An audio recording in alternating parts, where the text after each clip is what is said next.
पुरुषोत्तमम वंदे पुरुषोत्तमम। आलोचना प्रसंगे उपस्थित सभी दादा माँ को रानंदी जय गुरु। आलोचना प्रसंगे षष्ठ खंड का निर्वाचित अंश पाठ करने के लिए मैं श्रद्धेय सुरजदा को अनुरोध करता हूँ। जय गुरु। आलोचना प्रसंग षष्ठ खंड, डेट 26 डिसेम्बर 1945, পেজ 209-210। सत्यदा, क्यों यदि कोनो राजनैतिक नेता का आदर्श करे? सत्यदा ठाकुर जी से पूछने लगे, कोई अगर राजनीतिक नेता को अपना आदर्श बना ले? सीसी ठाकुर, সেই নেতা যদি দ্রষ্টা পুরুষ হন তাহলে ক্ষতি কি? सीसी ठाकुर जी कहने लगे कि वो नेता अगर दृष्टा पुरुष होते हैं तो उसमें क्षति क्या है? দেখতে হবে সেই নেতার কোনো জীবন্ত আদর্শের প্রতি এতখানি অনুরাগ আছে কিনা যার ভিতর দিয়ে তার সম্যক আত্মনিयंत्रण घटेছে। ये देखना होगा कि उस नेता के जीवन में कोई जीवंत आदर्श के प्रति इस हद तक अनुराग है या नहीं जिसके द्वारा उसका सम्यक आत्मनियंत्रण हुआ है। आदर्श যিনি হবেন তিনি হবেন বৈশিষ্ট্যপালী ও पूर्वतनদের परिपूरक। आदर्श जो होंगे वे होंगे वैशिष्ट्यपाली और पूर्वतन के परिपूरक। भारतवर्ष ऋषिर संतान, भारतवर्ष ऋषियों का संतान है। আমরা ঋষি চাই যাকে বলে শির অর্থাৎ দ্রষ্টা पुरुष। हम ऋषि चाहते हैं जिसे कहा जाता है शीर यानी कि दृष्टा पुरुष। তারাই ছিলেন আমাদের नॉर्मल पब्लिक लीडर, स्वाभाविक जननेता। वे ही हमारे नॉर्मल पब्लिक लीडर यानी कि स्वाभाविक जन नेता थे। আমরা তাদেরই চাই, हम उन्हें ही चाहते हैं। সত্যদা, জগতে আজ পরস্পর বিরুদ্ধ নানা বাদ, নানা দল, नाना দ্বন্দ্ব। এর মধ্যে মানুষ ঠিক পায় না কোন পথ ধরে সে চলবে। सत्यदा कहने लगे, जगत में आज एक दूसरे के विरुद्ध विभिन्न वाद, विभिन्न दल, विभिन्न द्वंद्व है। इस वजह से मनुष्य ये तय नहीं कर पाता है कौन सा पथ पकड़कर वो चलेगा। सीसी ठाकुर, যা কিছু করব তা टुवर्ड्स बिकमिंग, वृद्धिर दिखे হওয়া চাই। सीसी ठाकुर जी इस बात पर कहने लगे, जो भी कुछ करूंगा वो टुवर्ड्स बिकमिंग यानी कि वृद्धि के और होना चाहिए। আমরা ইনফিরিয়র নিকৃষ্টকে সুপিরিয়র उत्कृष्ट করব, सुपीरियर उत्कृष्ट के इन्फीरियर निकृष्ट করব না। हम इन्फीरियर यानी कि जो निकृष्ट है उसे सुपीरियर यानी कि उत्कृष्ट करेंगे। सुपीरियर यानी कि उत्कृष्ट को इन्फीरियर निकृष्ट नहीं करेंगे। মানুষের লংজিভিটি, আয়ু বাড়াবো, ওয়েলথ সম্পদ বাড়াবো, কিন্তু একজনের ওয়েলথ সম্পদ বাড়াতে গিয়ে আরেকজনকে গলা টিপে মারবো না কিংবা মারতেও দেব না কাউকে অমন করে। मनुष्य के लॉन्जिविटी यानी क्या, आयु को बढ़ाऊंगा, वेल्थ यानी कि संपत्ति को बढ़ाऊंगा, लेकिन एक जन के वेल्थ यानी कि संपत्ति को बढ़ाने जाने पर और एक जन का गला दबाकर मारूंगा नहीं या फिर मारने भी नहीं दूंगा किसी को भी उस तरह। তথাকথিত ইকুয়ালিটি, যান্ত্রিক সমতা আমরা চাইবো না, আমরা চাইবো ইকুইটি, বৈশিষ্ট্যানুগ সুবিচার। जो तथाकथित इक्वालिटी यानी कि यांत्रिक समता है वो रविदा हम का नहीं माइक चाहेंगे। खुला है। Ravida, Ravida please mic off कर दीजिए। जो तथाकथित इक्वालिटी यानी कि यांत्रिक समताएं हैं वो हम नहीं चाहेंगे, हम चाहेंगे इक्विटी यानी कि वैशिष्ट्यानुग सुविचार। যার যথা প্রয়োজন তাকে তাই দিয়ে এমনভাবে এবিলিটি, সামর্থ্য, ইম্পার্ট সঞ্চারিত করতে চেষ্টা করব যাতে সে বড় হতে পারে। जिसका जो जहां जितना प्रयोजन है उसे उतना ही देकर उस तरह से एबिलिटी यानी कि सामर्थ्य को इम्पार्ट यानी कि संचालित करने की चेष्टा करूंगा ताकि वो बड़ा बन जाए। ইষ্টহীন নেতাকে আমরা নেতা বলে স্বীকার করব না, কারণ তামিলদার ছাড়া কেউ হুকুমদার হতে পারে না। इष्टहीन नेताओं को हम नेता बोलकर स्वीकार नहीं करेंगे, क्योंकि तामिलदार छोड़कर कोई हुकुमदार नहीं हो सकता है। एक देशदर्शी गंडी स्वार्थी लोककेও আমরা নেতা বলে মানব না। एक देशदर्शी गंडी स्वार्थी यानी कि सीमित स्वार्थी लोगों को भी हम नेता बोलकर नहीं मानेंगे। প্রত্যেকের এবং সবার সামগ্রিক মঙ্গল চান, বৈশিষ্ট্যকে অব্যাহত রেখে এমন তো ঋষি যিনি, তিনি আমাদের নেতা বা आदर्श। हर किसी के और सभी के सामग्रिक मंगल जो चाहते हैं, वैशिष्ट्य को अब्याहत रखकर इस तरह के ऋषि जो होते हैं वही हमारे नेता या आदर्श है। बात दी निये विवाद करे तो पेट भरবে না, बात लेकर विवाद करके तो पेट नहीं भरेगा। আমরা চাই पारस्परिक प्रीति নিয়ে बांचते बांटते हैं। हम सभी चाहते हैं एक दूसरे के साथ प्रीति संबंध लेकर बचने और बढ़ने के लिए। এই বাঁচা বাড়ার প্লাবন আনতে হবে। इस तरह से बचने बढ़ने के बाढ़ को लाना होगा। বিপ্লব বলতে আমি বুঝি তাই। বিপ্লব का मतलब मैं वही समझता हूँ। এ থেকে ডেভিয়েশন, বিচ্যুতি যেখানে যত, গোলও সেখানে তত। इस भावदर्श से डेविएशन जहां जितना है, गोलमाल भी वहीं पर उतना ही है। শরৎদা আসলেন, শরৎ দায় प्रमोद दा हिटलर पतन सम्बन्धे कथा तुलेन। प्रमोद दा हिटलर के पतन के बारे में बात निकाले। सीसी ठाकुर इष्टे आनति ना थाकले मानुषेर दक्षेर दशा हय। सक्सेस कृतकार्यतार एकटा ईगो अहंकार आसे। सीसी ठाकुर इस बात पर कहने लगे कि इष्ट पे झुकाव न रहने पर मनुष्य की हालत दक्ष की तरह होती है। सक्सेस यानी कि कृतकार्यता का एक ईगो अहंकार आ जाती है। दक्ष नाकि महादेव के अस्वीकार करेছিল। दक्ष महादेव को अस्वीकार किया था। से सरेंडर आत्मसमर्पण करेनी कारो काछे। वे किसी भी सन्निकट सरेंडर यानी का आत्मसमर्पण नहीं किए थे। তাই তাল সামলাতে পারলো না और इसी वजह से वो अपने आप को संभाल नहीं पाया। माथा गरम হয়ে গেল। दिमाग गरम हो चुका। भक्तिमान जाना तारा कृतित्व सत्य निराभिमान থাকে। जो भक्तिमान होते हैं वो अपने कृतित्व के बाद भी निराभिमान रहते हैं। অহংকারে ধরাকে সরা জ্ঞান করে না। दुर्व्यवहारे परिवेश को शत्रु করে তুলে নিজের বিপদ ডেকে আনে না। अहंकार के वजह से वो धरा को सरा ज्ञान नहीं करते हैं। दुर्व्यवहार से परिवेश को शत्रु बनाकर अपने विपद को बुला नहीं लाते हैं। হিটলারের সিচুয়েশন পরিস্থিতির চাইতে শিবাজির সিচুয়েশন পরিস্থিতি আরো খারাপ ছিল। কিন্তু শিবাজি যে পারলো তার কারণ তার সারেন্ডার আত্মসমর্পণ ছিল। हिटलर का सिचुएशन यानी कि परिस्थिति से शिवाजी महाराज के परिस्थिति और भी खराब था।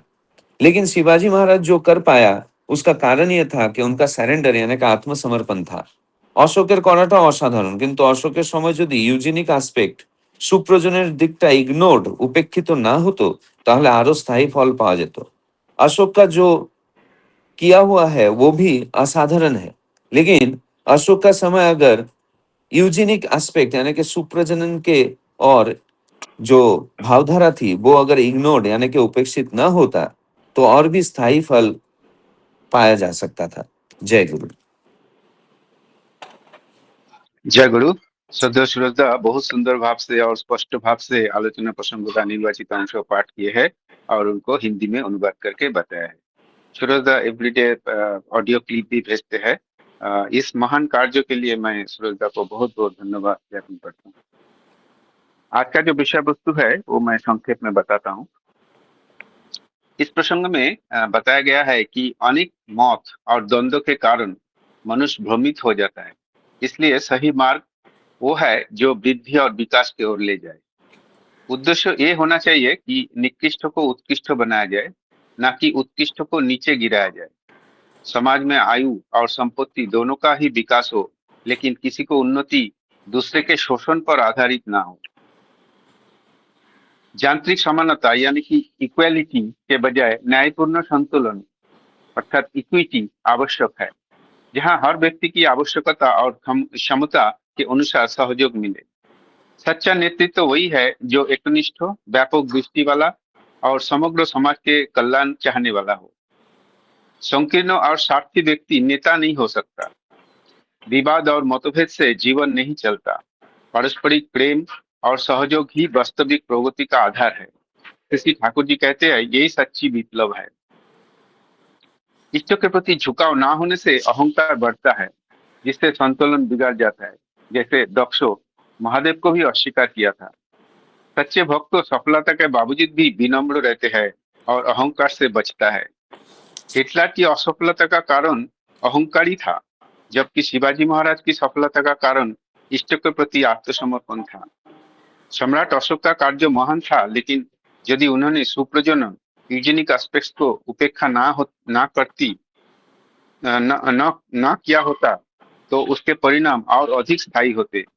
समग्र रूप से संदेश ये है कि विनम्रता, समर्पण, न्याय और पारस्परिक प्रेम ही व्यक्ति और समाज की वास्तविक उन्नति के आधार है। ये है आज का विषय वस्तु का सारांश। अभी मैं इस विषय वस्तु का पर आलोचना करने के लिए पहले आदरणीय श्री विकास पाड़ीदा भाई को अनुरोध करूंगा 10 मिनट आलोचना करें। जय गुरु दादा। जय गुरु। आज का आलोचना प्रसंग में उपस्थित सभी को मेरा रानंदित जय गुरु। आज का आलोचना प्रसंग तो बहुत व्यापक है। मतलब प्रश्न जो पूछा गया है उसके ऊपर आलोचना करने के लिए शायद मुझे लगता है 2-3 दिन ही आलोचना ही होता रहेगा। फिर भी कोशिश करता हूँ। पहला जो आलोचना में पूछा गया है, मतलब राजनेता जो है उनके आइडियल के बारे में श्री श्री ठाकुर यहाँ पे दृढ़ रूप से कहे हैं कि जो राजनेता है वो अगर दृष्टा पुरुष हो सकते हैं तभी उनको आदर्श रूप में ग्रहण कर सकते हैं। और उसके बाद श्री श्री ठाकुर बोल रहे हैं कि देखना होगा कि वो जो राजनेता है वो किसी जीवंत आदर्श के प्रति अनुरक्ति उनका कित कैसा है। पहले तो उनके जीवन में जीवंत आदर्श है कि नहीं, अगर जीवंत आदर्श है तो उनके प्रति जो अनुरक्ति कैसा है, मतलब सरेंडरनेस उनका कैसा है। सिर्फ आदर्श को ऐसे पकड़ के चले हैं या उनसे वो मार्गदर्शन कर रहे हैं। तो ये जो चीज है बहुत ही मतलब एक पैरामीटर है कि अनुरक्ति जो है, अनुरक्ति का हम लोग आज देखते हैं कि सभी लोग ने श्री श्री ठाकुर जी को, बहुत सारे लोग दीक्षा लेके तो चले हैं, लेकिन सभी लोग उसी हिसाब से श्री श्री ठाकुर जी को मान नहीं रहे हैं जिस तरह श्री श्री ठाकुर जी चाहते थे। हम अपने ख्याल के हिसाब से श्री श्री ठाकुर जी को मान के चलते हैं और उससे हमें कैसा है, जो शशि ठाकुर बोले कि जो विजनरी मैन, जो दृष्टा पुरुष, जैसा कल हमारा शशि भाई से बात हो रहा था कि शशि ठाकुर जी ने इतना सारे बात कहे हैं कि परिवेश में आप अगर एक स्वस्थ नहीं रहता है तो उसका 7 किलोमीटर तक अगर सही नियम पालन करता है, उसका 7 मतलब शशि ठाकुर जी का कहा हुआ है उसका 7 किलोमीटर तक किसी का घर में कोई दुख, दारिद्रता, कोई अभाव, कोई असुविधा, ये सब चीज नहीं रहेगा। वो सारा चीज मतलब एक ऐसा है कि सारा एक लोक नायक जो है ना वो वही है। श्री श्री ठाकुर जी बानी भी देते हैं कि स्वस्थ मुक्ति यानी राष्ट्र सह प्रतिजन। तो लेकिन ऐसा मेरे जीवन में भी नहीं हो पाया है। तो ये है कि श्री श्री ठाकुर जी हमें पकड़े हैं, ना कि हम श्री श्री ठाकुर जी को जिस तरह से श्री श्री ठाकुर जी चाहते थे उस तरह से हम पकड़ा है। श्री श्री ठाकुर जी जिस तरह से नीति विधियों को पालन करने के लिए बोलते हैं वैसा पालन किया है। यही है अनुरक्ति। अगर कम होगा तो हमारा जो लोगों को दिशा निर्देश देना, या जैसे कि अभी यहाँ पे एक राष्ट्र नेता के बारे में, राजनीतिक नेता के बारे में कहा है, जब वो नीति प्रणयन करेगा पब्लिक के लिए, जनता के लिए, वो कैसा क्या नीति बनाएगा। अगर वो उसका ही अगर विजन क्लियर नहीं है कि आज सारे हम बहुत सारे लोग देखेंगे कि आज जो पॉलिटिक्स में चलता है बहुत सारे जन कल्याण काम होता है, मतलब दिया जाता है बहुत सारे क्या बोलते हैं फ्री बीज बोलते हैं उसको, कि कोई जो चावल फ्री में दे देना, या कोई ऐसा आज ही अभी जैसे कि अभी वेस्ट बंगाल का सरकार ने अभी शुरू किया है कुछ एक मासिक भत्ता, जो जेंट्स लोग हैं उनके लिए, माँ लोग के लिए तो दे रहा था एक, ठीक है, अभी जेंट्स लोगों के लिए भी एक कुछ तो शुरू किया है। तो ये सब चीज अगर विजनरी जो मैन होते हैं तो वो देखने से पता चलता है कि वो कितना, वो जो जनता है उसको सहायता कितना करेगा या कितना पंगु कर देगा। अगर ये दृष्टिकोण नहीं हो पाता है तभी क्या है, वो जान लेंगे कि उसका जो नेता है बराबर नहीं है। और अगर आइडियल लाइफ होता, जीवंत आदर्श होता, तो फिर वो अपने आप को नियंत्रण कर पाता, आत्मनियंत्रण कर पाता कि क्या मैं करूं क्या नहीं करूं। यहाँ पे हमेशा क्या होता है कि कॉम्प्लेक्स ही कॉम्प्लेक्स हमको ड्राइव करता है अगर हमारा पास जीवंत आदर्श नहीं है। बहुत ही मतलब प्रमुख विषय है, श्री श्री ठाकुर जी जीवंत आदर्श के बात बोले हैं। ऐसे तो देखेंगे भारत में 36 कोटि देवी देवता हैं, सबके पास कुछ ना कुछ घर में कुछ ना कुछ पूजा पाठ होता रहता है, पालन करते रहते हैं, लेकिन जीवंत आदर्श नहीं होने के कारण हम मिसगाइड होते हैं। क्योंकि हमें संदेश देने वाला, हम जिनको सुन सके, जिनसे देख सके, ऐसा कोई नहीं होने से हमारा नियंत्रण नहीं होता है। हम अपने ख्याल माफी करते हैं क्योंकि जो ईश्वर की आवाज है, ईश्वर की भाषा है, हम समझ नहीं पाते हैं। बुझ नहीं पाते हैं, प्रकृति का भी उस तरह से ऑब्जर्व नहीं कर पाते हैं। इसीलिए हमें जीवंत आदर्श का बहुत जरूरी है। और नेक्स्ट जो है बहुत सारा वाद और द्वंद्व के बारे में जो विषय उठा है, श्री ठाकुर जी बोलते हैं कि जो मेन जो चीज है वो being and becoming, being and becoming के ऊपर यह देना है। और श्री ठाकुर यहाँ पे बोले हैं ये बीइंग एंड बिकमिंग जो है वो ऐसा है कि सबको ये है कि एक का बिकमिंग दूसरे का बीइंग को अगर नष्ट कर रहा है तो ये भी सही नियम नहीं है। अगर मेरा उन्नति किसी को दबा के, किसी का पैर खींच के या किसी का अनिष्ट करके अगर हो रहा है तो वो भी प्रॉपर नहीं है। तो ऐसा फंडामेंटल नियम जो सिर्फ पुरुषोत्तम आने से ही देते हैं। आज देखेंगे पूरा समाज में ही ऐसा चलता है कि अगर मुझे बड़ा होना है, मुझे पहले तो किसी ना किसी को ये हो रहा है। और श्री ठाकुर जी जो आए, श्री ठाकुर इंटरडिपेंडेंसी के जरिए, श्री ठाकुर जी वैशिष्ट के जरिए जो आगे बढ़ने की जो फॉर्मूला दिए, ये तो पहले से ही था, लेकिन इसी को हम इंफीरियरिटी मान के चल रहे थे कि ऐसा कैसा हो सकता है, किसी को अगर आगे जाना है तो किसी को तो नीचे रहना ही पड़ेगा। जैसा कि हमारा सोसाइटी में बैरियर्स है, आज कास्ट सिस्टम हो या कोई बहुत प्रकार के जो प्रोफेशनलिज्म में बैरियर्स होता है।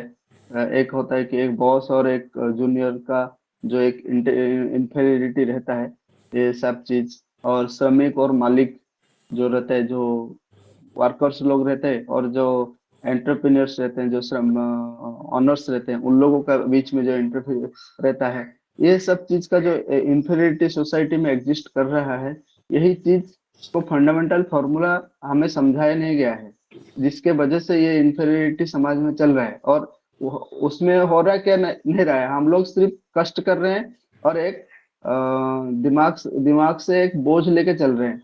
लेकिन श्री ठाकुर यहाँ पे बोल रहे हैं कि वैशिष्ट माफिक विचार होना चाहिए। यहाँ श्री ठाकुर ने एक बहुत अच्छा मतलब इतना सुंदर भाव से रखे हैं कि इक्वालिटी, आज सबको ही आज इक्वालिटी का झंडा लेके ना फिर रहे हैं कि इक्वालिटी इक्वालिटी इक्वालिटी, पूरा नष्ट कर दिया है समाज को ये इक्वालिटी का ये चीज। और ये चीज हमारे समाज में नहीं था।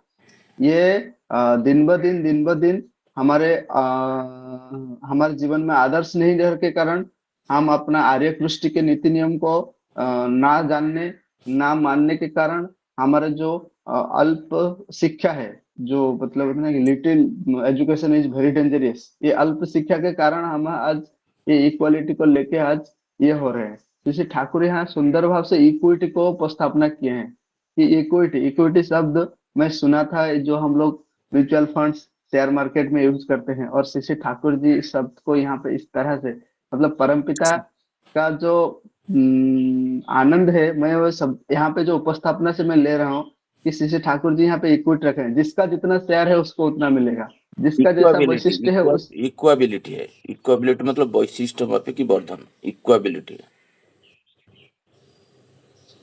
ओके। हाँ, इक्विटी है, वही इक्वाबिलिटी है। वो तो पहले हम 2 3 पेज पहले हम आलोचना किए थे। कैरी करिए, 1 मिनट में समराइज कर दीजिए। हाँ, तो वही उसी, जिसका जैसा वैशिष्ट है उसी हिसाब से उसको मिलेगा, तभी जाके सोसाइटी में जो है ना समता रहेगा। क्योंकि अगर ऐसा इक्वल करके सबको दिया जाए, जो परिश्रम नहीं कर रहा है उसको अगर मिल जाए, वो उससे का मूल्य समझेगा नहीं और वही अपप्रचार करेगा समाज में। इसलिए जिसका जो वैशिष्ट है उसी हिसाब से उसको मिले, तभी जाके वो ये होता है। और आगे भी बहुत सारा प्रसंग है जो दादा लोग रखेंगे। मैं आज इतना बोल के मेरा वाणी को विराम देता हूँ। जय गुरु। जय गुरु विकास भाई, आपने बहुत सुंदर भाव से विषय वस्तु को आलोचना की है। आपका आलोचना सुन के ये लगा कि आपने विषय वस्तु को अच्छी तरह से समझा है और बहुत सुंदर मतलब उदाहरण देके भी इस विषय वस्तु को आपने प्रस्तुत किया है। तो बहुत अच्छा लगा दादा आपका आलोचना। अभी मैं आलोचना करने के लिए श्रद्धेय श्री मनोरंजन पात्र दादा को अनुरोध करूंगा 10 मिनट आलोचना करें। जय गुरु दादा। जय गुरु। सभी को आंतरिक जय गुरु। विषय वस्तु सत्यता पूछ रहे कि आज संसार में परस्पर विरोधी अनेक मत, अनेक दल है। हम लोग जो देख रहे हैं कि अभी पॉलिटिक्स के नाम से सबको पता है। ठाकुर जी तो 1945 में बोल रहे थे। ठाकुर जी जो बोल रहे थे, आज का एग्जाम्पल भी हमारे पास है। कैसा दल, कैसा मत, कैसा नेता, जो ऐसे ऐसे नेता आज है जो खुद का अहंकार के लिए सारा देश को भी कितना खतरे में डाल सकते हैं। आप सोच सकते हैं, लोगों को हर दिन अभी बम ब्लास्ट, हर दिन लोग मर रहे हैं जो खुद का स्वार्थ के लिए। बट ठाकुर जी क्या ऐसा नेता चाहते थे? ठाकुर जी चाहते थे जो कुछ भी करके बट टुवर्ड्स बिकमिंग बुद्धि होना चाहिए। जो नेता होगा वो अपना जनता जो उनको फॉलोअर्स है, तो उनको क्या ना वृद्धि के लिए लेके जाएंगे, ना उनको मरने के लिए। तो ऐसा नेता जो मरने के लिए लेके जा रहा है, उसके ऊपर कोई नहीं है, आइडल नहीं है। ठाकुर जी बोले जो इंफीरियर को सुपीरियर बनाए। नेता का रोल क्या होना चाहिए? जो राजा है, जो नेता है, उसका रोल ऐसा होना चाहिए था कि जो इंफीरियर को सुपीरियर बनाए, ना कि सुपीरियर को इंफीरियर नहीं। जहाँ पे अच्छा खासा बड़े बड़े देश, इतना हाई फाई देश बोलते थे, इतना समृद्धिशाली देश, वो देश मिट्टी में मिलाने के लिए वो नेता बना नहीं था। वो नेता का रोल था कि इंफीरियर जो था, जो खराब था क्वालिटी, उसी को कैसे आगे लेके जाए, वही को राजा बोलते हैं। बट आज का जो जमाने का नेता आप देखिए, इतना करप्टेड, इतना ये देश को कैसे नीचे जाकर जा रहा है। ओवरनाइट आपको सारा चीज गैस में लोगों को नहीं मिल रहा है, धीरे धीरे कितना कॉन्सिक्वेंसेस आ जाएगा। तो ऐसा जो दुनिया ठाकुर जी नहीं देखे थे सपना कि ऐसा दुनिया, ऐसा नेता आप चयन करो जो नेता ऐसा संसार के लिए गलत काम करे। तो नेता का गलती नहीं है, गलती कहाँ है? तो मनुष्य के जो नेता का, और भी बोले बढ़िया बढ़िया लाइन दिए, बोले कि नेता का जो रोल होना चाहिए, जो राजा का रोल होना चाहिए, जो मनुष्य को लॉन्जिविटी बढ़ाए, वेल्थ बढ़ाए। परंतु एक ही वेल्थ बढ़ाने के लिए दूसरे को गला काट के दबाने। बट आज का डेट में क्या है, हमारा जो टैक्सेशन सिस्टम है, बहुत सारे सिस्टम आप देखोगे। एक सुंदर से एग्जाम्पल थे इक्वालिटी। इक्वालिटी क्या है? मैं कभी बहुत दिन से ऐसे सोच रहा था, हमारा एक जो SC/ST एक है ना, कोटा वगैरह है इंडिया में, है बहुत सारा कोटा बना है। कोटा इसलिए बना है जो थोड़ा फाइनेंशियली डाउनग्रेड जनता है, जाति है, जो भी है, तो उनको कैसे आगे लेके बढ़ा जाए। उनको फ्री में एजुकेशन, फ्री में शिक्षा, उनका सिस्टम, मार्किंग सिस्टम का कटअप, तो उनका जॉब वगैरह मिले, उनका जो वेल्थ सिस्टम जो थोड़ा गड़बड़ में है वो सचल में आ जाए। बट उसको क्या ना, वो इक्वालिटी में बन गया। जो भी SC/ST के अंदर आता है सबको कोटा एप्लीकेबल हो गया। आप देखोगे कहीं कहीं IAS जो ऑलरेडी कोटा यूटिलाइज करके वो IAS बने, उनके भी बच्चे जो आते हैं ना, वो भी कोटा का यूटिलाइज करते हैं, बिकॉज दिस इज इक्वालिटी। वो इक्विटी नहीं है। अगर इक्विटी होता, जैसे इक्विवेलेबिलिटी होता, जिसके पास एबिलिटी नहीं है उसको ही बढ़ाया जाए, वही नियम था। बट अभी क्या है ना, इक्वालिटी हो गया, सबके लिए समान। आप SC/ST में आते हो, भले ही आप करोड़पति हो, बट आप एक कोटा का यूटिलाइज कर सकते हो। वो जो सपोज जनरल कैटेगरी में आता है, भले वो जनरल है बट पैसा खाने के लिए नहीं है, बट वो कोटा का यूटिलाइज नहीं कर सकेगा। ना उसके लिए फ्री में एजुकेशन है, ना इसके लिए फ्री में कहीं जॉब का कटअप है, क्योंकि इक्वालिटी नियम है। तो ऐसा नियम जब होता है ना, संसार के लिए अनर्थ होता है। ठाकुर जी यही बोल रहे कि मनुष्य को वेल्थ बढ़ाने के लिए दूसरे को गला काटने का, दबा का नहीं है, दबाने के नहीं बढ़ाया जाता है। वो इक्वालिटी वाला नियम नहीं लगेगा सब जगह, क्योंकि सबका वैशिष्ट्य अलग है। हम बहुत बार पढ़ चुके हैं, अगर क्लास में 100 बच्चे हैं, 100 बच्चे का वैशिष्ट्य ही अलग है, 100 बच्चे का सोचने का तरीका अलग है। बट हमारा जो एजुकेशन सिस्टम है वो इक्वालिटी है, सबको एक ही मैथ दौड़ाता है, आपको A ग्रेड रखना पड़ेगा, ये करना पड़ेगा। तो आप सोचो, अगर सबका वैशिष्ट्य अलग है, सब बच्चे अलग है, इवन 800 करोड़ लोगों का फिंगरप्रिंट सोचो, छोटा सा 1 by 1 सेंटीमीटर में मैं शशि भाई का मोबाइल नहीं खोल सकता, कि किसी का भी मोबाइल नहीं खोल सकता, कि मेरा फिंगरप्रिंट अलग है, उसका फिंगरप्रिंट अलग है। भगवान जो इतना छोटा स्पेस में इतना वेरिएशन दिया, तो हमारा दिमाग में जो इतना न्यूरॉन्स है, हमारा सोचने का तरीका है, बहुत ही अलग है। तो सबको अगर मैं इक्वालिटी हिसाब से एजुकेशन दूं, तो वो बच्चा जो फ्यूचर में जाके तो गड़बड़ जाएगा। इसलिए ठाकुर जी बोल रहे कि तथाकथित इक्वालिटी हमें नहीं चाहते, हम चाहते हैं इक्विटी, वैशिष्ट अनुযায়ী न्याय। जो जिसका वैशिष्ट है उसी से उसको कैसे न्याय मिले, यही है मेरा राजा, यही है मेरा नेता का न्याय होना चाहिए। ए टाइप का कैटेगरी वैशिष्ट के लिए उसको यही होना चाहिए, ए कैटेगरी के लिए उनको वही होना चाहिए, तभी जाके देश आगे बढ़ेगा, लोगों का वेल्थ बढ़ेगा, लोगों का भला होगा। नहीं तो लोगों ने हर चीज में टाइम पे वो देश ही गड़बड़ जाएगा, नीचे चला जाएगा। ठाकुर जी वो बोले कि जिसकी जितनी आवश्यकता है उसी प्रकार देकर उसके एबिलिटी को इम्पैक्ट करने का प्रयास करेंगे, ताकि वो आगे बढ़ सके। इष्टहीन नेता की हम नेता नहीं मानेंगे, क्योंकि तामीलदार के बिना कोई हुकुमदार नहीं हो सकता। एग्जैक्टली एग्जाम्पल आप सोचिए, अगर इष्टहीन नेता हो गया, अगर बिना तामीलदार के कोई हुकुमदार बन गया, आप देखो देश का एग्जाम्पल, किसी भी कंट्री को उठा लो, आप मिडिल ईस्ट में ले लो, यूएस जैसे कंट्री ले लो, आप सोचे थे यूएस इतना बड़ा है, लोग मतलब लोगों के लिए हेवन था। यूएस जाने के लिए पासपोर्ट, मैं तो गया हूँ, वीजा के लिए लाइन लगता था, मतलब एक घंटा बिना खाए पिए पूरा धूप में लगता था आराम से लाइन, यूएस हेवन। बट आज यूएस कोई जाना नहीं चाहेगा और कुछ दिन बाद, अगर इष्टहीन नेता हो गया कोई वहां पे, जिसका तामीलदार नहीं है, वो हुकुमदार बन गया, तो देश कहाँ जाएगा? अपना स्वार्थ के लिए हजार हजार ऐसे सैनिकों को मार देगा, लोगों को मार देगा। लोग गैस जो प्राइस इन्फ्लेशन इतना बढ़ गया, अब सोचो लोग खरीद नहीं पाएंगे। तो ये सब सिचुएशन में नहीं आने के लिए, देश को बचाने के लिए ठाकुर जी नियम दिए थे 1945 में, नेता चयन करो तो ऐसा ही नेता चयन करो, नहीं तो भविष्य तो आपका ऐसा होने वाला है।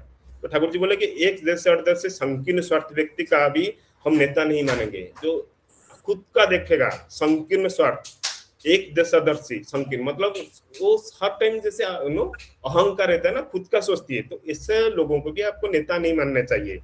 जो सभी का समग्र कल्याण चाहता है, विशिष्टता को बनाए रखते हुए ऐसी ऋषि हमारे नेता आदर्श है, मतभेद लेकर विवाद करने से पेट नहीं भरता। ठाकुर जी बोले जो कैसे टाइप का आप नेता चयन करो, जो नेता सबका समग्र कल्याण चाहता है, देश का कल्याण चाहता है, उसी टाइप के लोगों का जब नेता मानते हो तो देश का प्रॉस्पेरिटी होगा ही होगा, 100% गारंटी, लोगों का ही प्रॉस्पेरिटी होगा। तो ठाकुर जी बोले कि हम पारंपरिक प्रेम के साथ जीना और बढ़ना चाहते हैं, इसी जीने बढ़ने की बाढ़ लगी रहते हैं। मैं इसी को रिवोल्यूशन समझता हूँ। ठाकुर जी बोलते हैं ऐसे ही रिवोल्यूशन होता है। ठाकुर जी मना नहीं करते कि नेता आए कि राजा आए तो लोगों को शासन करे, जो कैसा टाइप का राजा होना चाहिए। जैसे चाणक्य चंद्रगुप्त, जब चंद्रगुप्त मौर्य आए थे तो वो बोले थे मैं तो राजा हूँ, मैं तो एंजॉय कर सकता हूँ, मैं सब कुछ कर सकता हूँ। चाणक्य ने क्या बोले, नहीं, तुम राजा एंजॉय करने के लिए राजा नहीं बने हो, तुम लोगों का सेवा करने के लिए बने हो। तुम्हारा राज्य में कोई भी ऐसे जैसे ना भूखा ना मरे, ना रोग व्याधि हो, वो टाइप का राजा बनो। तो राजा, जो राजा का रोल है, राजा को एंजॉय नहीं करना है कि खुद का संपत्ति नहीं बढ़ाना है। राजा का रोल है कि वेतनधारी कर्मचारी जैसे अपना देश के कैसे संपत्ति बढ़े, आपका देश में कोई गरीबी कैसे नहीं रहे, वही है राजा का रोल। जब उसी नियम को कोई पालन करता है तभी जाके एक अच्छा नेता बन सकता है। फिर ठाकुर जी को प्रथमता पूछते हैं कि हिटलर का पतन की चर्चा क्यों चढ़ी। हिटलर तो मतलब बहुत बड़ा राजा ये था, एक कितना शॉर्ट टर्म पीरियड में होलोकास्ट जैसे किया, बहुत वर्ल्ड वॉर 2 जैसे सिचुएशन आ गया, लोग डरते थे, कांपते थे। बट आज तो हिटलर का कोई नहीं बात करता था, फिर खुद को सुसाइड करके मरना पड़ा। तो ठाकुर जी बोले कि इष्ट में झुकवा होने पर मनुष्य के दक्ष जैसी अवस्था हो जाती है, सक्सेस का ईगो आ जाता है। तो थोड़ा बहुत आप देखोगे ना, धीरे धीरे आज तो हनुमान जयंती बहुत बड़ा पुण्य का दिन है। ये जो ईगो एक ऐसा चीज है ना, अहंकार, जैसे एक छोटा सा 2 मिनट का मैं इसमें ऐड करता हूँ, स्टोरी मजा आएगा। जैसे हनुमान जी को जाम्बवान जी याद दिलाए कि नहीं तुम ही कर सकते हो, कोई नहीं जा पा रहा था लंका में माँ सीता का ठाप करने के लिए। तो जाम्बवान ने जब बोला तो श्री हनुमान जी बोले ठीक है, तो एक ग्राम पे जो भी है जाके लंका में पहुंचे। सोचो अगर इतना बड़ा सक्सेस जो स्वयं भगवान भी श्री राम वो भी नहीं ट्राई कर सके, सब लोग ट्राई नहीं कर सके, अगर स्वयं भगवान हनुमान उनका भक्त इतना प्रेम करते थे, वो वही में चले गए। जाके जब माता सीता तो पहचान नहीं पाए, जब उनको पूछे आप कौन हो, तो अगर और कोई होता तो क्या बोलता, बोले माँ आप जानते नहीं मैं कौन हूँ, तो कोई नहीं कर पाया, इवन भगवान भी नहीं कर पाए, लक्ष्मण नहीं कर पाए, इतने बड़े बड़े सेना थे कोई नहीं कर पाया, मैं कर पाया क्योंकि मेरे पास इतना पावर था। बट ऐसा नहीं बोले, ये तो अहंकार हो जाता। वो क्या बोले कि मैं राम भक्त हनुमान हूँ, मैं आपका पुत्र हूँ, मैं मेरा स्वामी का भक्त हूँ, तो उनका ही है, मैं इतना ही हूँ। तो फिर बोले कि आप इतना छोटे हो, मैं बोला मैं आपको यहाँ पे ले सकता हूँ, इतना बड़ा जो राक्षस दल है उनको भी हरा सकता हूँ। तो जो माता सीता ने जब बोला आप इतना छोटे हो, आप कैसे कर सकते हो, फिर अपना विराट रूप दिखाए। तो जहाँ पे रिक्वायरमेंट है फिर अपना रूप दिखाए, पर जहाँ पे रिक्वायरमेंट नहीं है उसी हिसाब से अवस्था में रहे कि मैं आपका राम भक्ति हूँ, मैं इतना ही छोटा हूँ। तो बट ठाकुर जी क्या बोलता है कि कभी कभी आदमी को सक्सेस हो जाने के बाद, जैसे हिटलर हुआ, आदमी को ईगो आ जाता है। ईगो अहंकार इसलिए आ जाता है कि उसके ऊपर कोई मालिक नहीं है, कोई तामीलदार नहीं है, जब तामीलदार जब नहीं रहेगा, आप सोचोगे कि मैं तो सब कुछ जानता हूँ। लेकिन ठाकुर जी की केस भी होता है, हम लोग का केस भी होता है। जैसे हम थोड़ा सा इसमें स्पिरिचुअल में भी जाता है, कभी कि आप देखोगे बहुत सारा ईगो हो जाता है। तो ठाकुर जी इसी बोले कि कहा जाता है कि दक्ष एक माता सती जो का पिता थे, तो उनको भी ईगो आ गया, वो महादेव को भी नहीं माने। तो इसलिए ठाकुर जी बोलते हैं कि उससे के सामने सरेंडर नहीं किया था, इसलिए वह संतुलित नहीं रख सकता है। तो वे अहंकार में संसार में तुच्छ नहीं समझते, तो ना दुर्व्यवहार से वातावरण से शत्रु बनाकर अपना संकट बुलाते। तो जब ईगो आ जाता है, क्या बोलते हैं, अहंकार आ जाता है। अहंकार ऐसा है कि ऐसे प्रवृत्ति, हम प्रवृत्ति के बारे में बहुत बार बात करते हैं, ये जब आएगा ना आपको कुछ नहीं दिखेगा, आप देखोगे मैं ही बड़ा हूँ। आज का जितना भी सब सिचुएशन, इवन हमारा जो पौराणिक युग में जो इतना भी कथा है, सबका मेन चीज है अहंकार। जब आदमी थोड़ा बड़ा हो जाता है, चाहे वो दुर्योधन का ले लो, चाहे वो रावण का ले लो, एक अहंकार आ गया, हम ही बड़ा है। जब अहंकार आ जाता है, उनको और कुछ नहीं दिखता है, तो उसी को क्या होता है ना, सब अपना संकट खुद बुलाते हैं। तो हिटलर की सिचुएशन ऐसा थी। हिटलर ने क्या किया, वो सोचा पहले मैं एक अच्छा ब्लड क्रिएट करूं, आर्यन ब्लड ही लाता है, प्योर था, और जर्मन का ब्लड सोचता था प्योर है, बाकी सबका किसी के साथ आप प्रतिलोम मैरिज से मत करो। तो फिर वो यहूदी जितने थे, ये थे इजराइल वाले, उनको पूरा खत्म कर दिया, 60 लाख वहां पे मार दिया, क्योंकि वो सोचता था कि वो इम्प्योर ब्लड है। बट उसका अहंकार इससे बढ़ा, तो धीरे धीरे वो खुद को संकट डाला, वो एक वर्ल्ड वॉर 2 हो गया। बट ठाकुर जी बोले वहीं पे शिवाजी महाराज के राजा थे, उनके भी बोले कि उनका सिचुएशन और खराब था, बट उनके ऊपर क्या थे, गुरु रामदास थे, जो हर टाइम उनको गाइड करके चलते थे, लेके चलते थे। जब उनके ऊपर दादा आप 1 मिनट में वाइंड अप कीजिए। हाँ, जो जब आपके ऊपर गुरु रहेंगे, जो आपके ऊपर जब कोई आइडल रहेंगे, तो आप जितना भी सक्सेस हो, जितना भी भला करो, ये जो ईगो नाम का चीज, अहंकार नाम की चीज अभी कभी आपको खा नहीं पाएगा। जब भी आएगा, आप देखोगे कोई आपको गाइड कर रहे, कोई आपको सुविधा असुविधा में डाल के भी आपको उद्धार के वहां पे लेके आ रहे, तो हर टाइम ठाकुर जी का आज का जो विषय वस्तु में यही समझा, आपका जो रोल है नेता होना कैसा चाहिए। अगर आप सक्सेस भी जाते हो, तो सक्सेस जाने के बाद आप जिंदगी में जितना भी बड़ा सक्सेस पा जाओ, बट हर टाइम आप देखो आपके ऊपर जो आइडल है, आप जिसको लेके सक्सेस मिले हो, उनको जिंदगी भर कभी नहीं छोड़ना है। तो यही बोल के मैं मेरा डिस्कशन को विराम देता हूँ। जय गुरु। जय गुरु दादा, बहुत सुंदर भाव से श्रद्धेय मनोरंजन पात्रोदा विषय वस्तु को आलोचना किए है। दादा ने बहुत सुंदर भाव से इक्वालिटी एंड इक्विटी का अंतर समझाया है, और सांप्रतिक जो सिस्टम चालू है उसका बारे में भी जिक्र किया, और बहुत सही है एक्चुअली। दादा का विचार बहुत अच्छा लगा। और बाद में दादा ने जो मतलब समझाया कि राष्ट्र नेता अगर आदर्शपरायण है तभी राष्ट्र का उन्नति हो सकता है। राष्ट्र नेता अगर आदर्शपरायण नहीं है तो राष्ट्र का उन्नति नहीं हो सकता है। ये बेसिक चीज है, मतलब पूरा विषय वस्तु का सार यही है। तो बहुत सुंदर आलोचना रखे है श्रद्धेय मनोरंजन पात्रोदा। अभी मैं समराइज करने के लिए श्रद्धेय श्री नरेंद्र परिदादा को अनुरोध करूंगा, जो कि ठाकुर जी का एसपीआर है इंदौर से। दादा को समराइज करने के लिए अनुरोध करूंगा, 10 मिनट समराइज करें, और उसका बाद दादा का समराइजेशन का बाद सोशीदा कुछ एक्सपीरियंस शेयर करेंगे। जय गुरु। नमस्कार। जय गुरु, जय गुरु। मेरे से पहले बहुत अच्छे ढंग से श्रद्धेय मनोरंजन भाई तथा विकास भाई ठाकुर जी ने जो चीज बता के गए हैं वो बहुत ही क्लियर है। अगर ध्यान से हम उसको पढ़ते हैं तो हमें बड़े अच्छे ढंग से समझ में आ जाता है, और अगर उसको हमारा व्यवहारिक जीवन में उसको हम लिंक करते हैं, हर पल पल में हम महसूस करते हैं। ठाकुर जी 1945 में बताए थे, और आज 2026 में जो हम लोग के सामने है, हम उस समस्या को कैसे फेस करते हैं। नंबर 1, सबसे पहले जो ठाकुर जी नेता के बात बोले हैं, तो बोले नेता जो है ऋषि है। नेता को भी हम आदर्श बना के जीवन में चल सकते हैं, बशर्ते नेता अगर एक जीवंत आदर्श जो है, वहां पर ऐसा नहीं हर नेता का एक जीवंत आदर्श होता है, लेकिन पता चलता है कुछ समय के बाद में जो जीवंत आदर्श है वो डिफॉल्टर है, वो जेल जाता है। लेकिन ठाकुर जी बोलते हो जो जीवंत आदर्श है वो पूर्व पुरुषों को, मतलब पूर्व में जो गुरु आए उनके प्रति प्रेम करता है या नहीं करता है। और ठाकुर जी जो बोले सत्यानुसरण में भारत का डी जनरेशन तभी से आरंभ हुई है। मतलब ये जो भारत का डी जनरेशन हुआ है, आरंभ हुआ है वो पूर्वों को नहीं मानने के लिए। तो अल्टीमेटली मुझे जहां तक लगता है, अ, ऐसा नेता जो ठाकुर जी को अगर मान के चलेगा तो डेफिनेटली वो ऋषि होगा। हम लोग जनरली बोलते हैं ना, हमारा शशि भाई बोलता है जो सोचते ही नहीं लिया है वो ऋषि है। मतलब जो ठाकुर जी को लेकर के मानेगा, क्योंकि ठाकुर जी जो है र- मर्यादा पुरुषोत्तम से लेकर के सारे पुरुषोत्तम को पूर्ण करके इस युग में, इस एरा में आकर के उसका मॉडिफाइड वर्जन हम लोग के सामने रखे। अगर ठाकुर जी को मान के चलेंगे तो वो जो नेता है एक ऋषि सदृश होगा। और जैसे हमारा मनोरंजन भाई ने बताया, एक नेता को क्या होना चाहिए इतने विस्तृत में बताने के लिए नहीं जाऊंगा, हम सबको पता है। और नेता ठीक नहीं होने का कारण से हम क्या फेस करते हैं वो भी हमें पता है।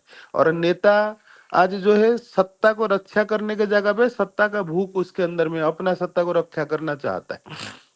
तो इसलिए ठाकुर जी क्लियर बोले, ऐसे नेता को हम जो है एक्सेप्ट नहीं करेंगे। अगर मेरे सामने, मेरे जो है जिस लेजिस्लेटिव में मैं रहता हूँ, जिस असेंबली में मैं रहता हूँ, अगर वहां पर इस प्रकार नेता है, मैं उनको एक्सेप्ट नहीं करूंगा।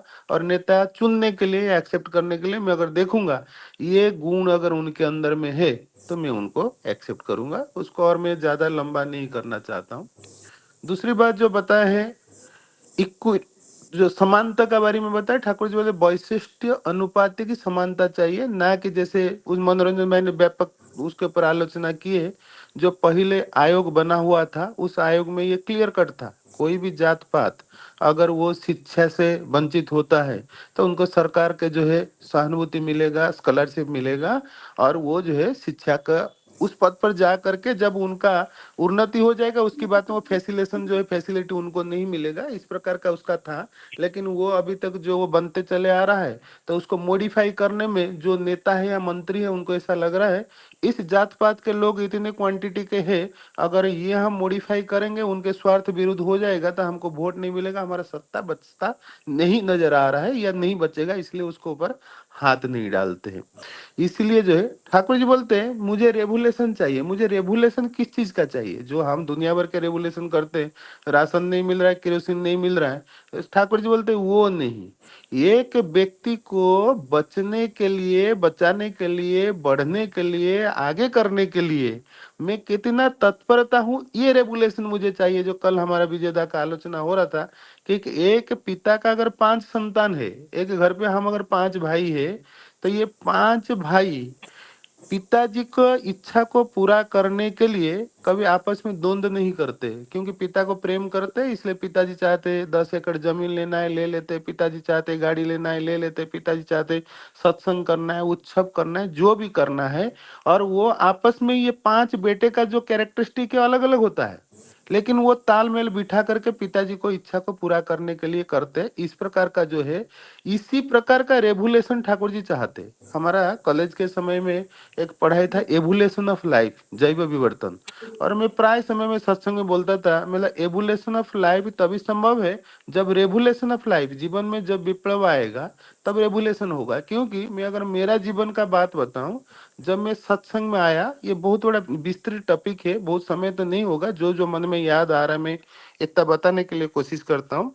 सत्संग में जब मैंने एंट्री किया, यहाँ पर एक ऋतिक दादा थे, उस समय मैंने ठाकुर जी का दीक्षा ग्रहण नहीं किया था, सत्संग में आके पार्टिसिपेट करता था। धीरे धीरे उन्होंने कुछ कुछ दायित्व मुझे हैंड ओवर किए। और उस समय जस्ट कॉलेज से पास आउट हुआ था, तो नेतागिरी करने का बड़ा शौक था। सत्संग में कुछ लोग थे तो वहां पर आनंद बाजार में पार्टिसिपेट करना, सामान लाना, लोगों को बांटना, और 100-200 लोगों के अंदर जो है थोड़ा सा विजिबिलिटी बनाना अपने को, इस प्रकार का लोभ से, यही अहंकार से उसके अंदर में मैंने घुसा। बहुत सारे व्यक्ति आकर के मुझे ठाकुर जी के जाजन करते थे, लेकिन किसी का मजाल नहीं था कि मुझे कन्विंस कर दे, क्योंकि मेरा ईगो जो है बहुत ऊपर था। और दूसरा लोग जो है मुझे बिल्कुल कन्विंस नहीं कर पाते थे कि ठाकुर जी को क्यों ग्रहण करना है, क्योंकि जिन लोगों ने ठाकुर जी को ग्रहण करके इस प्रकार का कोई एग्जाम्पल उनका लाइफ में सेट नहीं हुआ था जिसको देख के मैं आकृष्ट हो जाऊं। उसके बाद में ऐसा चलता गया। ये कहने का मतलब ये है, उसी समय छात्र जीवन से बाहर आने का बाद में, और छात्र जीवन में हमने बहुत सारे नेताओं का झंडा उठाया। उस समय हमें ये पता नहीं था, हमको ये लगता था ये कोई एक मुद्दा को लेकर के उछाल रहा है, और वो मुद्दा का कारण क्या था, उसका इफेक्ट क्या था, ये पता नहीं चला।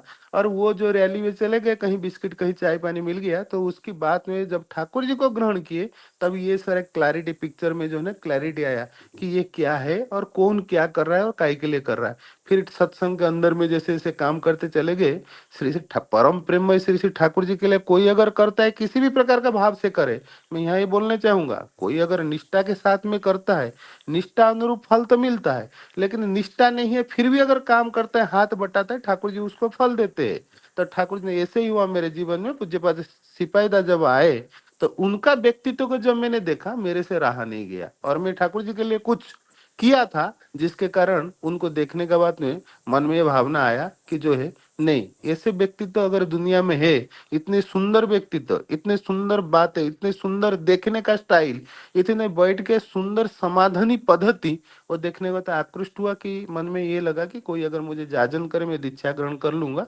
और उस समय भी ईगो था, नहीं दादा हम दीक्षा ग्रहण तो करेंगे, लेकिन सिपाहीदा अगर आप हमको मंत्र देंगे, तो बड़े सहज सरल भाव से बोले ये जो मंत्र है परम प्रेम श्री ठाकुर जी स्वयं देते हैं, जो भी दीक्षा घर में बैठ के ठाकुर जी के मंत्र देते हैं आप जाकर के उनसे ले लीजिए, ले लेने से होता है, हमारे से लेने से कोई जरूरत नहीं है।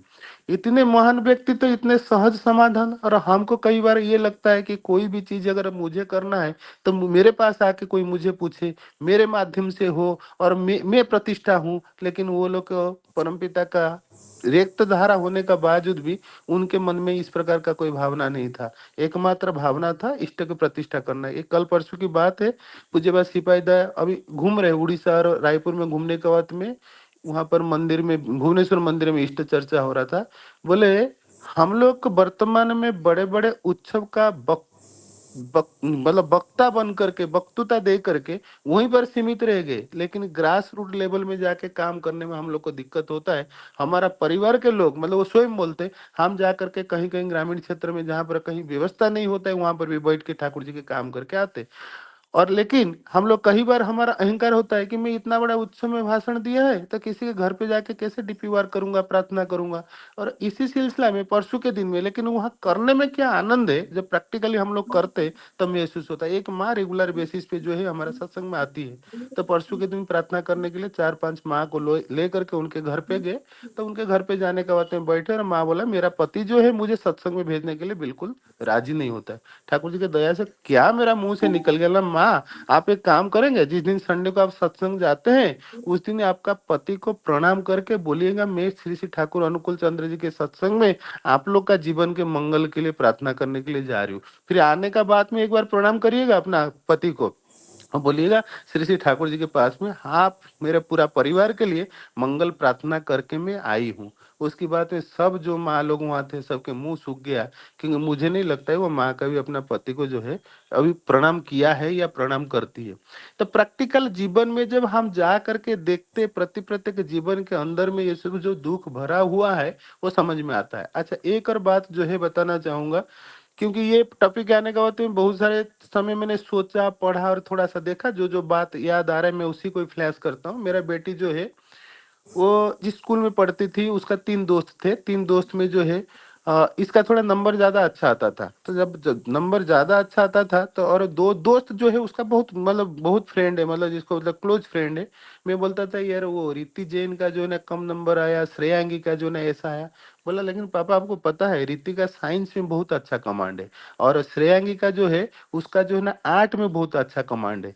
तो उसके बाद में क्या हुआ, तो जब एक दिन श्रेयांगी का मतलब ऐसा सिचुएशन था, स्टैंडर्ड 5 में वो फेल होने वाला था। उसका पिताजी माताजी जो बैठे हुए थे वो हमारा छोटी बेटी अलका को बहुत प्यार करते थे। बोले अंकल भैया जी, मतलब उनका पेरेंट्स मुझे बोले देखो आपका ये बेटी का क्या होगा, मतलब उनका बेटी को मेरा बेटी बोले। मैंने बोला यार मेरा बेटी कभी हारते नहीं, आप चिंता ना करो, श्रेयांगी टप करेगी।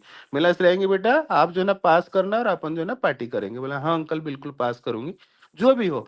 ऐसे सिलसिला में इनका जो कैरेक्टरिस्टिक था तीनों का अलग अलग था। तीनों ने जो है ना एक समय में फिर 10th पास किए, 12th पास किए। तो वो जो रीति जैन है वो जो है एमबीबीएस करके डॉक्टर बनी रही, उसका लास्ट ईयर है। और श्रेयांगी जो है ना आर्ट क्राफ्ट में इतना बढ़िया है कि इतना बढ़िया डिजाइनर बना, एनआईएफडी में national institute of fashion design से पास आउट हुआ। वो एक जो ना ऐसा डिजाइनर बना, अभी चप्पल जो इसका अच्छा कंपनी चप्पल का जो है उसका डिजाइन करती है, बहुत अच्छा जगह पे है। और मेरा बेटी जो है वो कंप्यूटर इंजीनियर बनी। कहने का मतलब ये तीनों बच्चे के अंदर में अपना अपना कैरेक्टरिस्टिक के हिसाब से जो है जो था, वो धीरे धीरे जब उनको पोषण मिला तो उसके बाद में जो है सब उभर के बाहर जो है ना आ गए। तो लेकिन इसमें जो हमारा सिस्टम में जैसे हमारा शशि भाई उस दिन बता रहे थे, स्कूल में नंबरिंग सिस्टम है। नंबर से कोई फर्क नहीं पड़ता है, कोई साइंस में 100 रखता है तो कोई आर्ट में 100 रखेगा। तो ठाकुर जी का जो सपना दादा था, दादा आप 1 मिनट में समराइज कर खत्म कर दीजिए। अच्छा, ठाकुर जी का सुंदर समाज का जो था, वो ठाकुर जी का बात अलग था। और ठाकुर जी ने जो आगे बताया है, दक्ष का बताया है, ईगो के कारण से जो है शंकर भगवान के ऊपर उन्होंने जाके पैर रख दिया था। हिटलर जो है और अशोक सम्राट का ठाकुर जी बोलते हैं कि जो है वो यूजेनिक साइंस मतलब सुप्रजनन के लिए उन्होंने जब विस्तार नहीं किया, प्रचार प्रसार नहीं किया, तो वहां पर जाकर के वो कुछ समय के बाद में ठंडा हो गया। ये जो है आम दिन में आज की तारीख में हम लोग के सामने जो समस्या है, वो समस्या सारे समस्या टॉपिक जो है इसी के अंदर में है। और इसके ऊपर जितना भी आलोचना करे उतना जो है कम है। लेकिन अगर उसको पढ़ेंगे, पढ़ के अगर मैं खुद समझूंगा, मुझे समझ में आ जाएगा कि वास्तव में ठाकुर जी जो है ना बहुत क्लियर कट आइडिया जो है हम लोग के सामने रखे। उसको पढ़ के मेरा जीवन में मेरे को जो है अनुसरण करना है, समझना है कैसे परिवर्तन होगा, उसके लिए प्रयास करना है। और ठाकुर जी का जो मूल नीति है अपने अंदर सही करके और बाकी लोगों को प्रभावित करके उसी दिशा में अगर जाएंगे तो हमारा समाज के लिए अच्छा है। जय गुरु। बहुत सुंदर दादा, असाधारण आलोचना रखे है आपने। सुनते सुनते मन भर जाता था, लेकिन समय का कारण से आपको रोकना पड़ा। एनी हाउ, अभी मैं शशिकांत दादा को अनुरोध करूंगा आपका एक्सपीरियंस शेयर करने के लिए। जय गुरुदेव।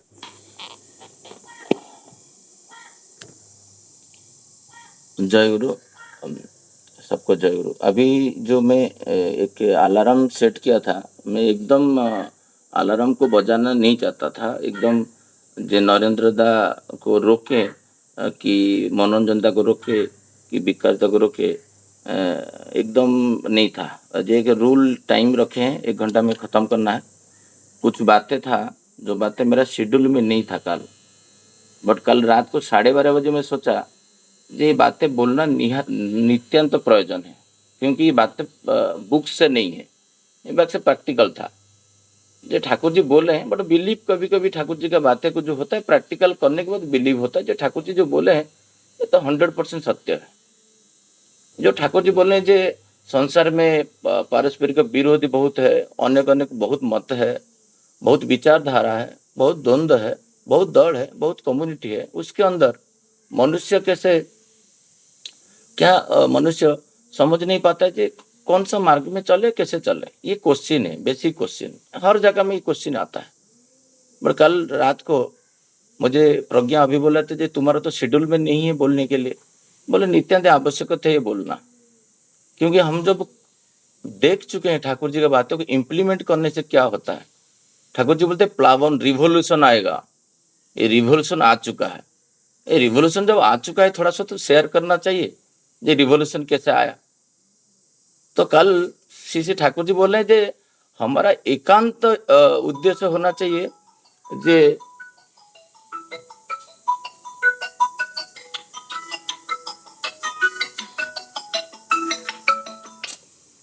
एक दूसरा में कॉल आ गया, सॉरी।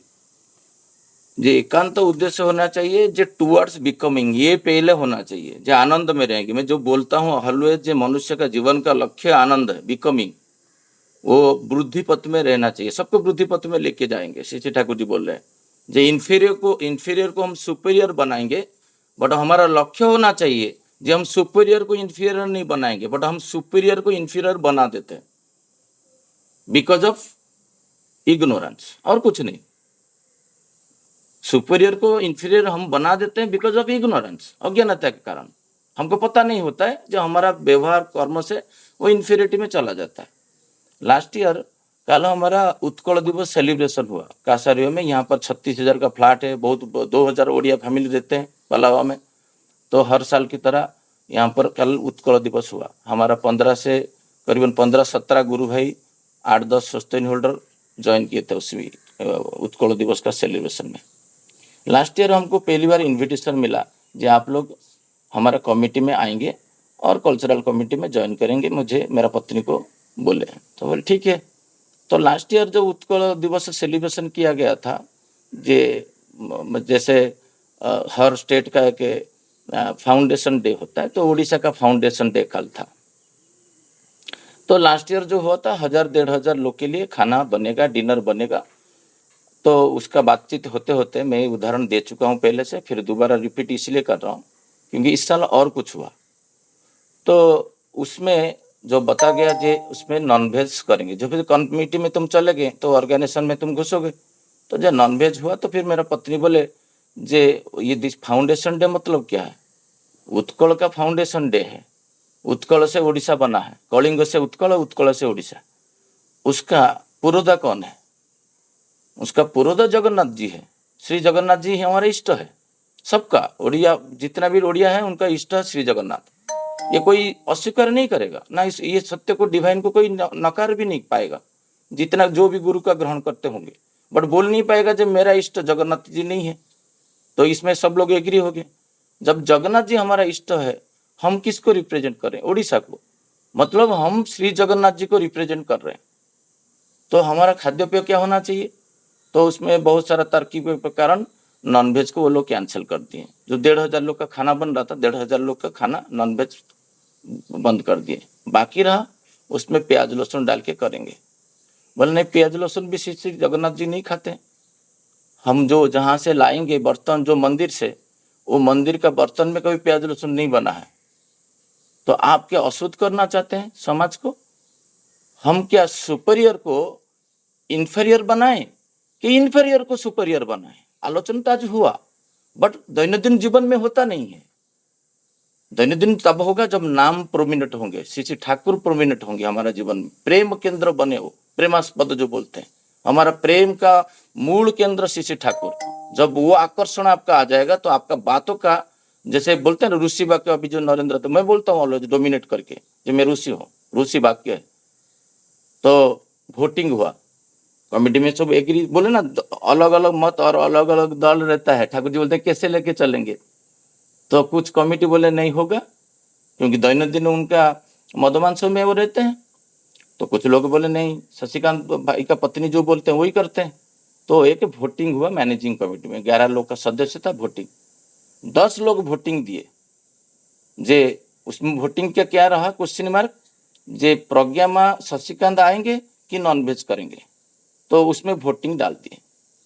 जो आपको एक मनुष्य चाहिए, वो तो आना नहीं चाहते हैं, बोल रहे हैं आएंगे नहीं क्योंकि वो जगन्नाथ का प्रेजेंट नहीं होगा। वो आएंगे, सहयोग करेंगे, बट आंतरिकता से गाइडेंस नहीं देंगे।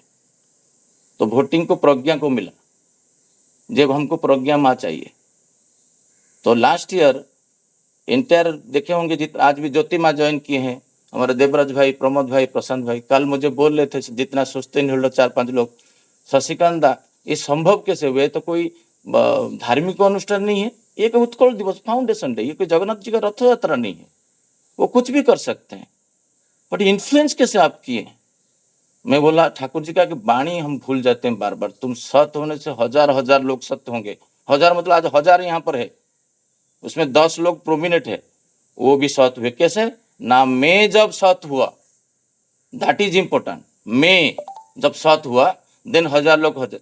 तुम असत होने से हजार लोग असत हो जाएंगे, मतलब असत हजार लोग इंफीरियरिटी में चले जाएंगे। तो मैं सुपीरियर से इंफीरियरिटी किसको बना रहा हूं? जब मैं इंफीरियरिटी पथ में जाता हूं, मतलब मैं आदर्श विमुख होता हूं। इस साल में जाके पूछा, मैं कल मेरा क्लोजिंग था, ईयर एंड क्लोजिंग, मैं जाके डायरेक्ट चला गया आनंद बाजार जहां पर खाना बन रहा है। जाके पूछा जे इसमें प्याज लहसुन है? बोले नहीं, हाँ भरपूर है। तो मैं फिर आके पूछा वहां पर कमेटी मेंबर को, ये कैसे संभव हुआ? नहीं नहीं नहीं नहीं, वो शायद मजाक किया होगा। हम प्याज लहसुन क्या, हम पाउडर भी नहीं खरीदे शशिकांत भाई, क्योंकि पाउडर में तुम पढ़ते हो, जाके मांगते हो जो इंग्रेडिएंट गार्लिक ओनियन है कि नहीं, वो झमेला में कौन जाएगा? सब रॉ मसाला लाएंगे, उसको कूट के वो करेगा। माने आनंदित, मैंने ठाकुर जी को इतना धन्यवाद देता था। जो ठाकुर जी बोलते हैं हम लोग प्रत्येक मनुष्य लॉन्गेविटी बढ़ा दिए, मतलब एक दिन जो मच मांस खाता था उसका जो टॉक्सिन क्रिएट सृष्टि होता था, मैं उनका आयु बढ़ाया नहीं। कल वो नॉनवेज होता तो उनका जीवन का लॉन्गेविटी कम नहीं होता। ठाकुर जी तो बोलते हैं एक दिन का आयुष भी कम हो जाता है नॉनवेज खाने से, शरीर का सेल कम हो जाता है। तो डायरेक्टली, इनडायरेक्ट में बोलूंगा नहीं, डायरेक्टली लॉन्गेविटी हम बढ़ाएं, वेल्थ बढ़ाएं, उनका इष्ट के प्रति आकर्षण बढ़ाएं। बाकी रहा, पहले से दिखता था नारी लोग सब आते थे, बड़े बड़े एज का कोई पाबंदी नहीं है, किसी का पेट दिख रहा है, किसी का जो स्वाभाविक रूप से दिखना नहीं चाहिए वो दिख रहा है। मुझे अस्वस्थ फील हुआ, बोला ये तो हमारा उत्कल दिवस का कोई मायने नहीं रखा, we are not representing our God. तो जाके मैनेजिंग कमेटी को लास्ट में बोला, जो माँ लोग का तो कमिटी था, जे हम लोग सती है, हम दिखा के दिखा देंगे, हमारा ओडिशा लोग सती है, हम दिखा देंगे करके। सब लोग फुल स्लीव पहन के आओगे। लास्ट ईयर से स्टार्ट हुआ प्लावन, इस साल मैं जाकर वीडियो शूटिंग कर रहा था, कल निराकर भाई को बोला जे एक व्यक्ति का पेट दिख रहा है, किसी का हाफ स्लीव ब्लाउज है, दिखा दो मुझे 1000 लोग से। पूरा परिवर्तन वीडियो में लेके घुमा के दिखा दिया उनको, जे देखो सब परिवर्तन हो गए, रिवॉल्यूशन। ठाकुर जी बोलते हैं इष्ट आदर्श कृष्टि ऐतिह्य के प्रति आकृष्ट करा दो।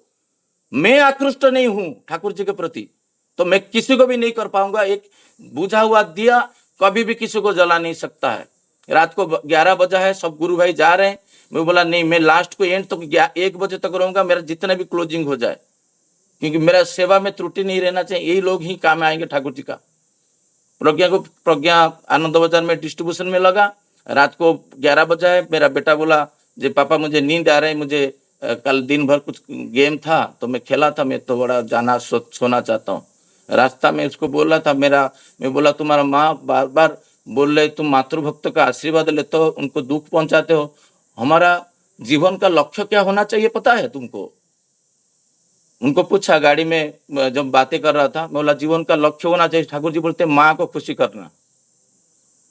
इतना जस्ट 3-4 मिनट का इंटरेक्शन था, घर तो पास में था। बोला जीवन का लक्ष्य होना चाहिए माँ को खुशी करना, जीवन का लक्ष्य होना चाहिए। श्री ठाकुर जी बोलते हैं जैसे सभी समग्र कल्याण चाहते तो वैशिष्टता को नहीं भूल के ऋषि वाक्य जैसे थे, प्रेमास्पद को पूर्ण करना, इष्टों को पूर्ण करना और इस सोर्स को पूर्ण करना, माता पिता इष्ट आदर्श परिवेश परिस्थिति। जो परिवेश में मेरा हो रहा है जो इवेंट, उसमें मैं देखूंगा जो वहां पर ठाकुर जी का कहाँ व्यतिक्रम हो रहा है, जो मुझे लीडिंग में दिया गया है। तो सबका पोशाक चेंज कर दिया, सब इष्ट माफी की। कल कोई सोचते नहीं होल्डर सोचा नहीं, हाँ अन्नों में थोड़ा सा कोई छुआ ये किया, मैं बोला छोड़ो, बट एटलीस्ट तो बेसिक पे तुम आ गए, कांदा लहसुन तो छोड़ दिए। इतना बड़ा परिवेश, मैं कौन हूं इन्फ्लुएंस करने के लिए? मेरा बात कौन सुनेगा? मुंबई में कोई दिखा नहीं लिया उनका कमेटी में। फिर भी जब मैं उनको छोड़ के आया, फिर रात को जब मैं जाके बच्चा को छोड़ा, बोला माँ को खुशी करना जैसे ठाकुर जी का था, तो मेरा माँ को मैं खुशी करूंगा, तेरा माँ को तू खुशी कर। इतना बोल के लिफ्ट से मैं गया और मैं बोला कान में तुम्हारा जीवन जिंदगी में तुम हाथ नहीं उठाऊंगा, तुम्हारा कान नहीं पकड़ूंगा। कल मेरा बेटा को बोल रहा था यही बात है, तेरा कान में कभी जिंदगी में नहीं बैठाऊंगा, भय नहीं दिखाऊंगा तेरे को। है तो पुरुष पौर्णिया है तो माँ को खुशी करके दिखा। बार बार कंप्लेन क्यों आ रहा है?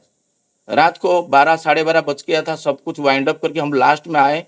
पति पत्नी जब आ रहे थे, मुझे चेयरमैन साहब निराकर भाई बुलाए, शशिकांत भाई आपके लिए मैं बिना प्याज लहसुन बनाया। बोले मेरे लिए मत बोलना, ईश्वर के लिए, जगन्नाथ जी के लिए बनाया।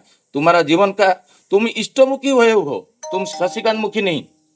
ये वाक्यों को आप रिटर्न लीजिए। फिर सब लोग हंसे, बोले शशिकांत को आप बात से नहीं परास्त कर सकते हो।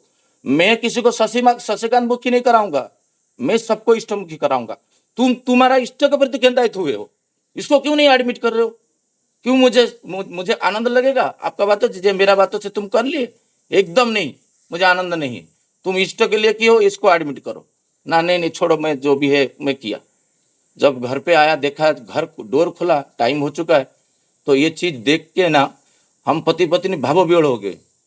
घर पे बच्चा सोया है हॉल में, बेडरूम में एसी थोड़ा कम खराब चलता है, टाइम हो चुका है मुझे पता है, बट कंप्लीट करूंगा ये चीज कि बोलना चाहिए सबको, सबका बेटा बेटी को सुनाना चाहिए बातें, मेरा बातें। जब देखा हॉल पे एसी लगा हुआ है, मेरा बेटा सोया हुआ है, बट उस साइड में एक पूरा चादर तकिया वगैरह सब पिलो वगैरह डाल के माँ के लिए एक बिस्तर बनाए हैं, इस साइड में मेरे लिए एक बिस्तर बनाए हैं, मिडिल में वो सोया है। आप सोचिए, कारपेट डालेगा, उसके ऊपर बेडशीट डाला है, पिलो डाला है, उनको खाली बोला था माँ को खुशी करना। क्या मैं उसको फोन करके बताया था मेरे लिए बिस्तर डालो?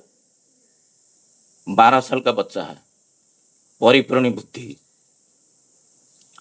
और प्रज्ञा बोल रहा है मातृभक्ति बन नहीं रहा है, देखो तुम बना है।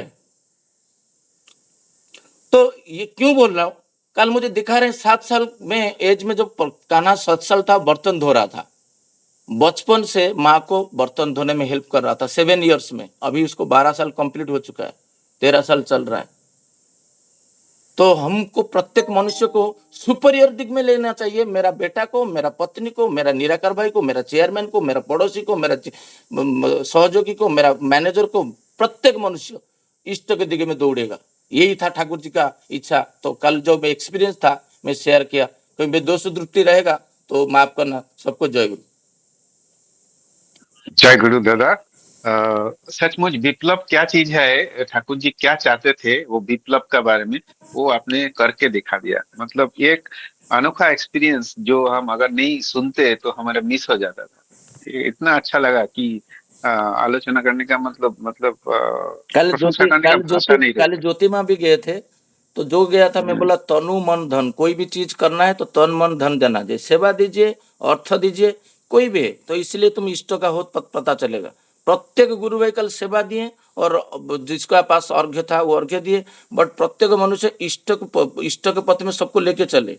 और कल जितना सोचते नहीं होल्डर थे वो इतना आनंदित हुए जो इतना बड़ा प्रोग्राम में कभी कासारियों में विदाउट कांदा लहसुन में 1000-1500 लोग के लिए खाना नहीं बनाए बिना स्पिरिचुअल प्रोग्राम में। ये स्पिरिचुअल प्रोग्राम नहीं था, दिस इज आंदोलन, this is revolution Thakur ji का। अभी जो हम जुलाई में जाएंगे, मैं ये टॉपिक आचार्य देव को बोलूंगा, ये स्टोरी मैं छोटा संक्षेप पे लिख के उनको सुना के आऊंगा। जो रिवोल्यूशन हुआ है आप देख लीजिए। जय गुरु। जय गुरु। सचमुच रिवॉल्यूशन रिवॉल्यूशन अगर कुछ है तो यही है, ये इसमें कोई संदेह नहीं है। बहुत बहुत बढ़िया लगा। हम प्रशंसा करने का भाषा नहीं है, इसीलिए मैं आज का आलोचना प्रसंग यही समाप्त करते हैं। जय गुरु दादा, सभी दादा माँ को जय गुरु। जय गुरु, जय गुरु, सभी को जय जय गुरु। गुरु। जय गुरु। जय गुरु। वीडियो ऑन कर दीजिए, जय गुरु दादा, जय गुरु। श्रीकांत जय गुरु। वीडियो बहुत ऑन कर दीजिए। ভালো। तेलंग को जय जय गुरु। गुरु। वीडियो नहीं आ रहा है ना, आ गया। जय गुरु। आगे जय आगे गुरु सभी दादा माँ को जय गुरु। जय गुरु, जय गुरु। सच्चिदानंद जय गुरु। सोमनाथ सभी सभी दादा माँ सभी को दादा माँ जय को गुरु। राजेश दा जय गुरु, राजेश दा जय गुरु, जय गुरु। निर्मल दा जय गुरु। जय गुरु। निर्मल का जय जय गुरु, गुरु। सभी को जय गुरु। सोमनाथ पुष्पमा जय गुरु। पुष्पा मामा जय गुरु। जय जय गुरु। जय गुरु दादा, ऋतिका जय दा गुरु जय सभी गुरु। दादा माँ को दंडवानी दा विकल जय दा गुरु। जय जय गुरु। गुरु। जय गुरु। जय गुरु सभी दादा माँ को जय गुरु। जय गुरु, जय गुरु। ये आलोचना प्रसंग, जय गुरु, जय गुरु। आलोचना प्रसंग अमृत समान हो रहा है आजकल। कल एक विशेष सूचना है। कल हमारा ठाकुर जी का लीला प्रसाद श्री मणिलाल चक्रवर्ती जी को मैं अनुरोध रखा हूँ, वो कॉन्फर्म आज करते हैं तो कल शायद वो हमारा आलोचना प्रसंग में आएंगे, ज्वाइन करेंगे और हमको वही दिव्य वाणी सुनने के लिए मौका मिलेगा। सदैव श्री मणिलाल चक्रवर्ती जो ठाकुर जी को सर्विस देते थे उनका जीवंत काल में, उन कल आने का चांस है। जय गुरु सबको। जय गुरु। बहुत सुंदर घोषणा। हाँ, वो दादा तो मणिलाल ठाकुर जी चक्रवर्ती का दा। संग किए हैं दादा, मणिलाल चक्रवर्ती दा। हाँ, करेक्ट उन्हीं करेक्ट। का बात कर रहा संग किए है। हूँ, उन्हीं का बात कर रहा हूँ। हाँ हाँ हाँ। जय गुरु। जय गुरु। सभी दादा माँ को जय गुरु। हम विदाई लेते हैं। जय गुरु जय सभी गुरु। दादा माँ मैं को विदाई लेता हूँ सबको। जय जय गुरु, गुरु, जय गुरु, सभी को जय गुरु। जय गुरु, जय गुरु।